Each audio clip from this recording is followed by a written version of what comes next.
ഞങ്ങൾ രണ്ടുപേരും കൂടെ വന്നു. വേക്കൽ പള്ളി വലിയ സമ്പന്നരുടെ പള്ളിയാന്നാകട്ടെ. അന്ന് ആദ്യമായിട്ട് ഞാൻ വേക്കപ്പള്ളിയിൽ പള്ളിക്ക് എന്റെ ദറസിൽ എനിക്കടക്കമുള്ള കുട്ടികൾക്ക് ഭക്ഷണത്തിന് വേണ്ടി ഒരു ജുമൈക്കുമ്പ് പ്രസംഗിച്ചു. ലക്ഷ്യ കലണ്ടൂക്കര സംഭവം നടക്കുന്നത് വേക്കൽ പള്ളിയിലാണ്, ജുമാത്തുപള്ളിയിൽ. ആയിരിക്കുന്നത് പ്രസംഗിച്ച് ഞാൻ മരണത്തെ കുറിച്ച് പറയാം. അവരെ കപ്പത്തോണി പറഞ്ഞാലേ കായ് കിട്ടുപോയി. അങ്ങനെ പ്രസംഗം ചൂട് പിടിച്ചു. അന്നെ മീശ പൊടിച്ചിട്ടില്ല. പ്രസംഗിച്ചുകൊണ്ടിരിക്കുമ്പോ ഒരു മണിയായി. അപ്പൊ പെട്ടെന്നൊരു ശബ്ദം, ആളുകളുടെ ഇടയിൽ ആരോ പറഞ്ഞു പള്ളിയുടെ പ്രസിഡന്റ് ആണ്. ഞാൻ പറഞ്ഞു ഇത് എന്തൊരു മനുഷ്യനാണ്. ഞാൻ പേടിച്ച് പറച്ചോടെ ഇരുന്നു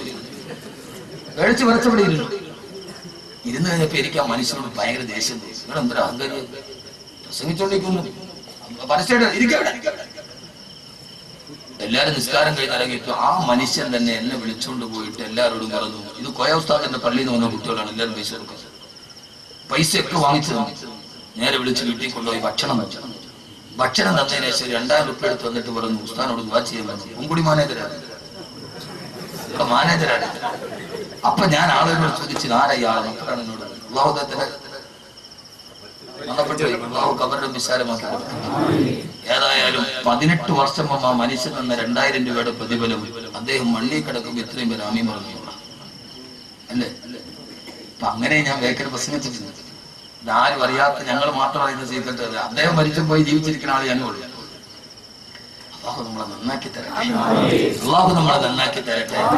എന്നാൽ ഈ മനുഷ്യ പിശാചിനെതിരെ അതുകൊണ്ട് ജീവിതത്തിൽ ലാ ഇലാഹ ഇല്ലല്ലാഹ് പറഞ്ഞ് നമ്മൾ മരിക്കുന്ന സമയത്ത് പറ്റൂല.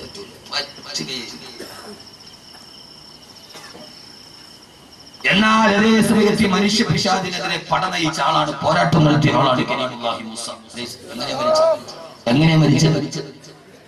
കലീമുല്ലാഹി മൂസാ നബിയുടെ അടുക്കലേക്ക് റൂഹ് പിടിക്കാൻ ഇസ്രായേലിനെ പറഞ്ഞു വിട്ടു. ഇസ്രായേൽ വന്നിട്ട് പറഞ്ഞു, കലീമുല്ലാഹി മൂസാ, നിന്റെ റൂഹ് പിടിക്കാൻ എന്നെ പറഞ്ഞു വിട്ടടാ. വരുന്നു മൂസാ നബി വരട്ടെ. കൈയെടുത്തിട്ട് ഇസ്രായേലിന്റെ കരണത്താഞ്ഞെടുത്തു. ഇസ്രായേലിന്റെ കണ്ണു പൊട്ടിപ്പോയി. ഇസ്രായേലിനോട് പിടിക്കാൻ വന്നു. ഒറ്റ അടി മൂസാ നബി ഇസ്രായേലിന്റെ കണ്ണു പൊട്ടിപ്പോയി. ഇത് കെട്ടുകടയിൽ അഹ്മദ് കബീർ പച്ച കിതാബ് നോക്കിയിട്ട് പറയുന്നതല്ല, റവാഹു ബുഖാരി, ഇമാം ബുഖാരി ഉദ്ധരിക്കുന്ന സഹീഹായ ഹദീസാ. ഇസ്രായേൽ പൊട്ടിക്കരഞ്ഞുകൊണ്ട് അല്ലാഹുവിന്റെ അടുക്കലെത്തി, അല്ലാഹുവേ, മരിക്കാൻ ഇഷ്ടമില്ലാത്ത ഒരാളെ റൂഹ് പിടിക്കാൻ എന്നെ എന്തിനു നീ പറഞ്ഞു വിട്ടു അല്ലാഹ്? നിന്റെ മൂസ എന്നെ അടിച്ചെന്റെ കണ്ണ് പൊട്ടിച്ചു അല്ലാഹ്. ഇസ്രായേൽ കേൾക്കേണ്ട സംഭവമല്ല. ഇസ്രായേൽ വന്ന അങ്ങനെയല്ല. എന്ത് പറ്റി?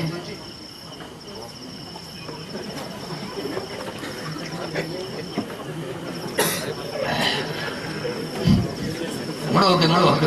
ഞാൻ മറുപടി പറഞ്ഞില്ല, പറഞ്ഞ ശരിയാവില്ല. ഇന്നോ അസ്രായീൽ അലൈഹിസ്സലാത്തു വസ്സലാം അല്ലാഹുവോട് പറഞ്ഞു, അല്ലാഹുവേ, ഇനി ചിരിക്കാൻ സമയമില്ല, വിഷയം.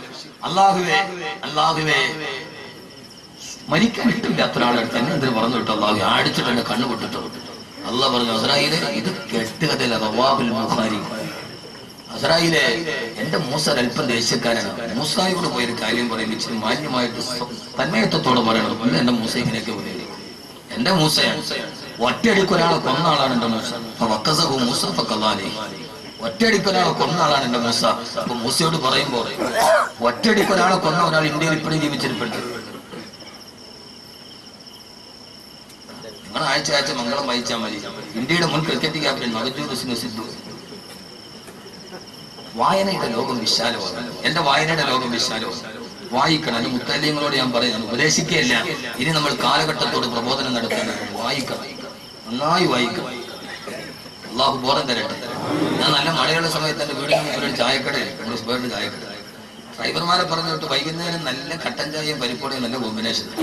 ഡ്രൈവർമാർ വാങ്ങിച്ചുകൊണ്ട് വരും. പക്ഷെ പരിപ്പോടം തിന്നുന്നതിന് മുമ്പ് പൊതിഞ്ഞ പേപ്പർ വായിച്ചിട്ട് ഞാൻ പരിപ്പോടം തിന്നത്തുള്ളൂ. ചിലപ്പോൾ എനിക്ക് വാങ്ങി വരാൻ എന്തെങ്കിലും ആ പഴയ പേപ്പറിൽ വായിക്കണം. വായിച്ചാലും വളരും, വായിച്ചില്ലെങ്കിലും വളരും. വായിച്ചാൽ വിളയും, വായിച്ചില്ലെങ്കിൽ വളയും. കുഞ്ഞിന്റെ ഭാഷ എങ്ങനെയായാലും വായിച്ചാലും യഥാർത്ഥത്തിൽ സഹോദരങ്ങളെ വായന.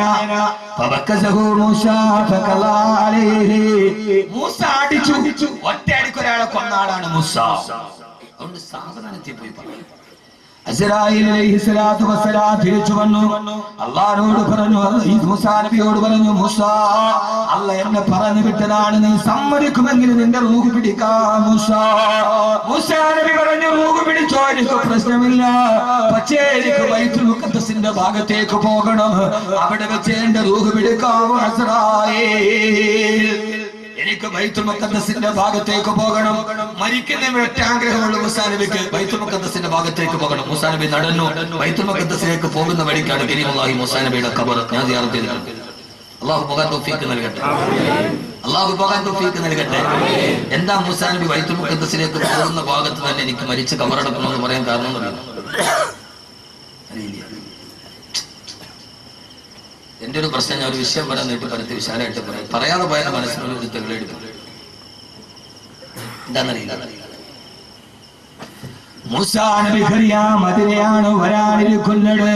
സുബ്ഹാനല്ലദീ അസ്റാ ബിഅബ്ദിഹി ലൈലൻ മിനൽ മസ്ജിദിൽ ഹറാമി ഇലൽ മസ്ജിദിൽ അഖ്സാ. അവസാനം വരുന്ന നബി മുഹമ്മദ് മുസ്തഫ സല്ലല്ലാഹു അലൈഹി വസല്ലമ ഇതുവഴിയാണ് മിഅ്റാജിന് പോകുന്നതെന്ന് അറിവ് മൂസാ നബിക്ക് അല്ലാഹു നൽകിയിട്ടുണ്ട്. പോകുന്ന വഴിയിൽ മുഹമ്മദ് നബി സല്ലല്ലാഹു അലൈഹി വസല്ലമയുടെ ഒരു ദുആ കിട്ടാനാണ് മൂസാ നബി അവിടെ പോയി വഫാത്തായത്. അല്ലാഹുവിന്റെ റസൂൽ പറഞ്ഞല്ലോ, പോയ വഴിക്ക് ഞാൻ അവിടെ ഇറങ്ങി, റഅയ്തു മൂസാ മുസല്ലിയൻ ഫീ ഖബരിഹി. ആ സമയത്ത് മൂസാ നബി ഖബറിന്റെ ഉള്ളിൽ കൈകെട്ടി നിസ്കരിക്കുകയാ.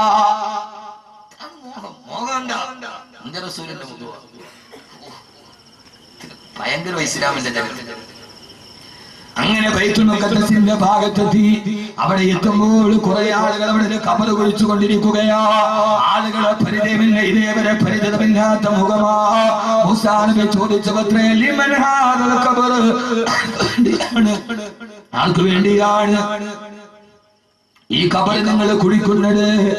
ആ സമയത്ത് അവര് പറഞ്ഞു,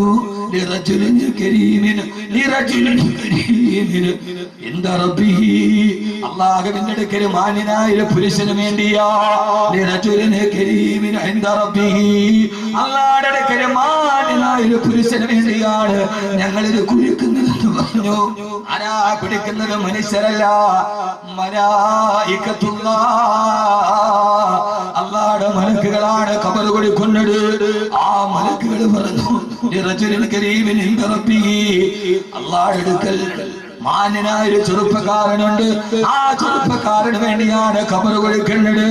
മൂസാ നബി ആ ഖബറിന്റെ ഉള്ളിലേക്ക് ഇറങ്ങി. എന്നിട്ട് അതിന്റെ ഉള്ളിൽ നീണ്ടു നിവർന്ന് കിടന്നു നോക്കി. ആ സമയത്ത് സ്വർഗത്തിന്റെ പരിമളമുണ്ട്. മൂസാ സ്വർഗത്തിന്റെ വിരിപ്പാ 6 അടി മണ്ണിന്റെ ഉള്ളിൽ കണ്ടു മൂസാ അലൈഹിസ്സലാത്തു വസ്സലാം. അങ്ങനെ ഖബറിൽ മലർന്നു കിടക്കുമ്പോ ആ സമയത്ത് അസ്റായീൽ അലൈഹിസ്സലാത്തു വസ്സലാം റൂഹ് പിടിച്ചു. പിന്നീട് നടന്നത് ചരിത്രമാണ്. മൂസാ നബിയുടെ മയ്യത്ത് കുളിപ്പിച്ചത് മനുഷ്യരല്ല, മലായികത്തുല്ലാഹ്. മൂസാ നബിയുടെ കഫം പൊതി തുണിഞ്ഞത് മലായികത്തുല്ലാഹ്. മൂസാ നബിയുടെ മയ്യത്ത് നിസ്കരിച്ചത് മലായികത്തുകളോ. പണ്ട് ചെറുപ്പക്കാരാ, അഭിനവരാഗ ലോകത്തിന്റെ പേക്കൂട്ടുകളോട് രാജിയാവാട്. കാലഘട്ടത്തിന്റെ കാലച്ചുടലെ കണ്ടെറിഞ്ഞ് കാലഘട്ടത്തിന്റെ കനലുകളെ പോലെ കാലിടുമ്പിനേക്കാൾ കരുതലുള്ള കാലത്തിന്റെ കാവലാളുകളാകാൻ ഫിറൗനെതിരെ പൊരുതിയ മൂസാ നബിയാണ്. പിന്നെ മയ്യത്ത് നിസ്കരിച്ചത് മലക്കുകളാ. പറ്റുമോ നമുക്ക്? കഫം പൊതിഞ്ഞതോ മലക്ക്, കുളിപ്പിച്ചതും മലക്ക്. അല്ലാഹു ബോധം തരട്ടെ, അല്ലാഹു ബോധം തരട്ടെ, അല്ലാഹു ബോധം തരട്ടെ. ഹബീബായ നബി മുഹമ്മദ് മുസ്തഫ. രണ്ടാമത്തെ ശത്രു മനുഷ്യ പിശാച്. പോരാടിയാൽ ഏറ്റവും നല്ല മരണം കിട്ടും. ഇനി എത്ര വേണം പറയാം? ഉദാഹരണം അവസാനത്തെ പറയാം. അവസാനത്തെ ഹബീബായ നബി മുഹമ്മദ് മുസ്തഫ. മറുഭാഗത്ത് മനുഷ്യ പിശാചാര, മറുഭാഗത്ത് മനുഷ്യ പിശാചാര അബൂജഹൽ. അബൂജഹൽ ബദറിന്റെ പൊട്ടക്കണത്തിൽ പുഴു നാറിയിട്ട് ചത്തുപോയി. അബൂജഹൽ അല്ലേ? അങ്ങനല്ലേ? ആയത്തുണ്ടല്ലോ. അബൂജഹലിനോട് അല്ലാഹു പറഞ്ഞല്ലോ, നിന്നെ കൈകാര്യം ആയത്താണ്. നോക്കാതെ ഉള്ള വാദം. ഇന്നലെ വാദം കഴിഞ്ഞ് വീട്ടിൽ എത്താൻ രാവിലെ 7 മണിക്ക് കൈതോടെ എഴുന്നേറ്റ് അർദ്ധ ഹാലിലാണ്. ഉറക്കച്ചടവിൽ എവിടെ എത്തി? ഒരു ബിസ്ക്കറ്റിൽ തുടങ്ങിപ്പോയി. വെക്കാൻ പറ്റില്ല. എന്താ كلا لئن لم ينته لنسفعا بالناصية ناصية كاذبة خاطئة فليدع ناديا سندع الزبانية. നിന്റെ തമ്മാടിത്തരം നിർത്തിയില്ലെങ്കിൽ, നിന്റെ ഈ തമ്മാടിത്തരം നിർത്തിയില്ലെങ്കിൽ നിന്റെ മൂക്ക് നിന്റെ ഈ കുടുമയിൽ പിടിച്ചിട്ട് നിന്നെ ഞാൻ വലിച്ചെറിയും അബൂജഹലേ. നിന്റെ ഈ മുടിക്കെട്ടിൽ പിടിച്ചിട്ട് ഞാൻ വലിച്ചെറിയൂടാ. വലിച്ചെറിഞ്ഞില്ലേ ബദറിന്റെ പൊട്ടക്കിണറ്റിൽ അഭിമായ മുത്ത് ഈ തലമുടിയിൽ പിടിച്ചിട്ട് അബൂജഹലിനെ പൊട്ടക്കിണറ്റിലേക്ക് എറിഞ്ഞപ്പോ ഈ ആയത്തോടെ പറഞ്ഞില്ല അബൂജഹലെ നിർത്താൻ. നിർത്തിക്കൂടെ സഹോദരങ്ങളെ? ഈ ആഭാസങ്ങൾ, ഈ ഹറാം, ഈ പലിശ, ഈ മദ്യം, ഈ അള്ളാഹ് കിട്ടപ്പെടാത്ത ജീവിതം എന്തായി ഒന്നുകിൽ നിർത്തിയില്ലെങ്കിൽ നിന്റെ കുടുമയിൽ പിടിച്ചിട്ട് ഞാൻ വലിച്ചു. അള്ളാഹു നമ്മളെ കാക്കട്ടെ, അള്ളാഹു നമ്മളെ കാക്കട്ടെ, അള്ളാഹു നമ്മളെ കാക്കട്ടെ. അതുകൊണ്ട് മനുഷ്യ പിശാചുകൾക്കെതിരെ പോരാടുക ഏറ്റവും നല്ല മരണം അള്ളാഹു നമുക്ക് നൽകി അനുഗ്രഹിക്കുമാറാകട്ടെ. കൂടുതൽ ഞാൻ നീട്ടുന്നില്ല. ഇനി മൂന്നാമത്തെ ശത്രുവിനെ കൂടി പറഞ്ഞ് നമുക്ക് തിരിയാം. മൂന്നാമത്തെ ശത്രു ആരാ? മൂന്നാമത്തെ ശത്രു ആരാ? ഒന്ന് മനുഷ്യന്റെ പിശാച്, മറ്റ് ജിന്നുകളുടെ പിശാച്. ജിന്നുകളുടെ പിശാച് ആരാ? ഇബ്ലീസ്. ഇബ്ലീസ് ജിന്നുകളുടെ നാം പെട്ടെന്ന് നമുക്ക് തിരിയാം. അവരെ പോകുന്നല്ലോ, ഇടയ്ക്ക് തീർന്നിട്ടല്ലേ പോകുള്ളൂ.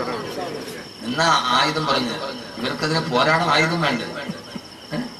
അല്ല, ശത്രു നമ്മളെ കൊല്ലാൻ വേണ്ടി അള്ളാഹ് മുപ്പൂസാവാണ് ഞാൻ സുല്ലിട്ടു എന്ന് പറഞ്ഞ കാര്യം. അള്ളാഹ് മുപ്പൂസാവാണ് ഞാൻ ഇല്ല ഞാൻ സുല്ലിട്ടു പറ്റൂല. ആയുധം വേണ്ട പോരാടാൻ. എന്താ ആയുധം? ആയുധം അള്ളാഹ് തന്നെ പറയുന്നു. അതെന്റെ ജീവിതത്തിൽ മൂന്നാമത്തെ പിശാച് അല്ലേ? പിശാച് ആദം നബിയെയും ഹവ്വ ബിബിയെയും സ്വർഗത്തിൽ നിന്ന് പുറത്താക്കി. ആദം നബി എവിടെ ഇറങ്ങി? ആദം നബി ഞാൻ നിലമേല് വെച്ച് പറഞ്ഞപ്പോ പറഞ്ഞ ആദം നബി പിന്നെ ആദം നബി പിന്നെ മംഗളിയാനി കയറി ചന്ദ്രടി പോയി. ആദം നബി ഭൂമിയിൽ ഇറങ്ങി ആർക്കറിയാൻ പാടില്ല. ആദം നബി ഭൂമിയിൽ